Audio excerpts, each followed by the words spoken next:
Thank you very much. Yes, it's it's depressing, but it would be wrong if this panel was optimistic, because the situation is dire. And I'm glad you ended with Iraqi Kurdistan taking in so many refugees, because our next panel speaker is going to be talking about a country which takes in actually double that amount, where Turkey takes in about 2.5 million Syrian refugees. Senay Ozden is a cultural anthropologist and a researcher from Turkey. She researches areas such as international migration, refugees, Turkish state's refugee politics, and politics of humanitarian aid. She has published numerous articles and reports on Syrian refugees in Turkey, and she was one of the founders of the Syrian Cultural House in Istanbul, Hamish.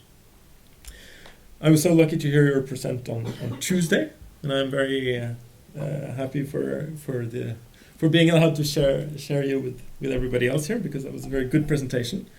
And it provides a good perspective on the relationship between, the host country, the refugees, domestic politics, international politics, how these things all play together. So, the floor is yours.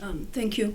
I will start with giving some figures. I mean, I'm an anthropologist and I'm not a big fan of numbers, but I think it is important to put the discussion around refugees, Syrian refugees in Turkey and also in Europe into context. So I will just bore you just for a couple of minutes. Right now, there are about 1,900,000 registered Syrians in Turkey as of August 2015, and this number does not include the new wave of Syrians who have entered Turkey in the last couple of months with the hope of reaching Europe. And 260,000 of them are living in 25 refugee camps in 10 cities in Turkey. And together with the non-registered Syrians, it is estimated that there are about 2.5 million Syrians living in Turkey right now. And since 2012, per month, about 55,000 refugees have entered Turkey. So every single month, about 55,000 Syrians have entered. And this number is in addition to around 200,000 Iraqis who are currently in Turkey. And this, Syrians live basically in all over Turkey in different parts. But especially, of course, in the bordering towns. And for example, in Reyhanlı, or Reyhaniye in Arabic, the local population is 60,000, and currently there are 100,000 refugees in Reyhaniye. In Kilis, which is also at the border, the local population is 100,000, and there are 110,000 Syrians living in the same town. And now we're talking about a country with GDP per capita of $12,000. In Norway, it is, I think, 97,000. And in Germany, it's 47. In France, it is 42,000. So, just to put into context, the situation in Turkey. So I want to talk a little bit about the legal status of Syrians in Turkey. And I think this might also give an idea of why Syrians want to come to Europe. I have been following a little bit the debate in Europe, especially about how to name Syrians, to name them migrants versus refugees. And in Turkey, we have a similar debate. And unfortunately, we cannot name Syrians as refugees because their legal status does not allow it. Turkey has signed the Geneva Convention, but it has kept the geographic limitation. Therefore, people coming from countries east of Turkey are not considered as refugees. They cannot be registered as refugees. And this is also partly due to, this geographic limitation is also partly due to the nationalist policies of the Turkish government historically. I'm not talking about the current government, but historically. For example, refugees coming from Bosnia, because of their Turkic origins, they could eventually even get citizenship. But whereas refugees coming from Iraq, Iran, Afghanistan, and African countries, they were not registered as refugees. They get when they come to Turkey, they get registered with the authorities and they get registered with the UNHCR, and they wait in Turkey until they're resettled into a third country. While they're waiting, they have the right to healthcare and education, and some of them have access to work permit, but they don't have permanent residency. So Syrians they're also a third, they're a different category. They don't get registered in UNHCR in Turkey at all. they are registered only with the Turkish authorities, and they are under what is called the temporary protection status. So as it is obvious from the name, it is temporary. Nobody knows when it is going to end. So this is one of the major reasons why so many refugees from Turkey are trying to reach Europe, to have basically a permanent status here, because it's not provided in Turkey. This, Turkey has had an open door policy since the beginning of, basically since July 2011. And this open door policy was applied until April of 2015. Currently, since April 2015, the border is closed. The open door policy involved three aspects. One was this temporary protection that I talked about. The second was no deportation. No Syrian can be deported to Syria. And the third one is providing humanitarian assistance in camps. In camps, the government does provide humanitarian assistance, including healthcare and, food and, education and etc. However, this is limited only to Syrians who are living inside the camps.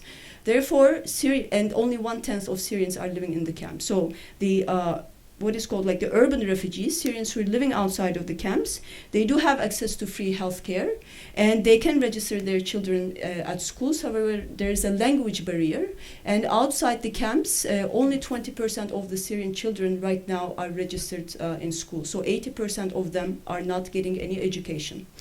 And another reason, other than the language barrier, of course, the economic condition has played a big role in this, because many children are actually working. I mean, there is a serious issue of child labor among Syrian refugees in Turkey.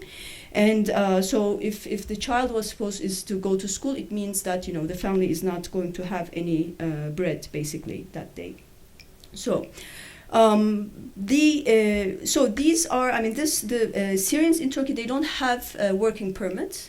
Many of them, they do work. However, not having working permit obviously opens the door to labor exploitation, and they are not part of the social security system. So many employers, because they can employ Syrians at a much cheaper price, they prefer to employ Syrians.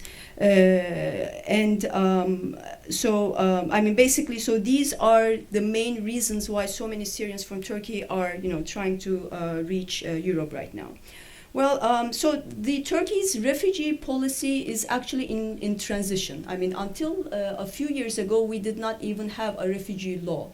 The whole refugee and migration issue was considered a security issue rather than like a refugee policy. And it was only a few years ago that a civilian authority for which is called the General Director of General Director of Migration Management was established. So now it is a civilian authority, but so basically Syrians are caught in between this legal transition of Turkey's refugee policy on the one hand, and then on the other hand, the historically conservative and nationalist migration and refugee policies of the Turkish state.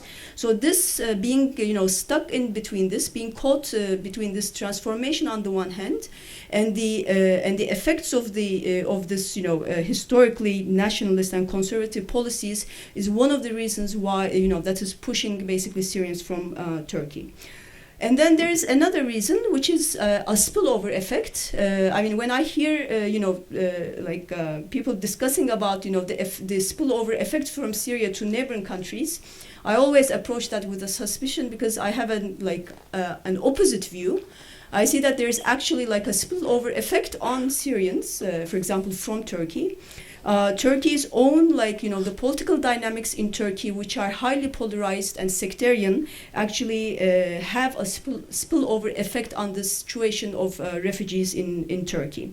So, for example, the Islamist movements in Turkey, they approach the refugee issue more from a religious aspect, our religious brothers and sisters, whereas the secular and the more leftist political groups consider refugees as, Erdogan's jihadists, or, the enemies of the anti-imperialist Assad, And the modernist seculars approach them as, with open racism, defining Syrians as ignorant, backward Arabs, etc. And then we have the fascist nationalists, and for them anyway, Turkey belongs only to Turks. And then we have, of course, the Kurdish movement, which doesn't at all care about Syria, other than the Kurdish region, other than Rojava, the Kurdish region. So they're involved only with the Kurdish refugees coming from the Kurdish areas of Syria, which is around 200,000 Kurdish refugees. So this such sectarian and polarized political picture in Turkey has played a very negative role in the way both the government as well as the civil society and different political actors have viewed refugees. So rather than talking about the whole refugee issue as a human rights issue, as being a refugee is a basic human right, they have each political group has basically adopted their own refugees, rather than trying to come up with a general with a discussion or with a law that applies to all refugees. And in relation to this, then the situation of Syrians also depends on the demographic and political characteristics of each city. So even though there is a law which is supposed to apply to all cities, we see that the situation of Syrians in Antep, for example, is not the same as in Antakya because of the sectarian situations. Antakya has a big Alawite population, and because of the tensions coming basically from the local population in Alawite, for example, early in 2012, Syrians were ordered to leave Antakya. They were not allowed to register in Antakya. So this whole, Alawite, Sunna, Kurdish, Turkish, Kurdish, Arab, etc. dynamics or the demographic characteristics of each city have also played a role in the situation of Syrians. And of course, the other dimension is the whole class dimension. Many Syrians who have come to Turkey, they obviously have lived in poorer neighborhoods because of their economic situation. And we actually see that there are more anti-refugee sentiments and hate speech among these poorer neighborhoods, because there is now a competition of resources. So in the more middle class neighborhoods, we don't see that much, anti-refugee sentiments, but more in working class, poorer neighborhoods. And also the whole humanitarian aid mechanism has played a role in this, because most of the humanitarian aid organizations, they have targeted Syrian refugees, totally ignoring the equally poor local populations. So when a local family sees humanitarian aid reaching Syrian refugees, there is a resentment emerging. And also, so we heard a lot of expressions of, for example, people pronouncing sentences like, the Turkish government has spent so far $6 billion on Syrian refugees, and 3% of it was covered by the international community. So the poorer Turkish population have been arguing, we are also poor, so why is the government spending all this money on the refugees? But that being said, there are some solidarity movements as well, especially recently coming from the workers' movements. Before I came to here, I was just reading the news, and I just saw that Turkish and Syrian construction workers have done a strike together, and they basically got a positive result. So it is important for people, for both the locals and Syrians, especially for the locals, to see that it is not a competition. It's not just it's not the refugees who are responsible for scarce resources, but that there should be solidarity. So that there should be solidarity among both of them.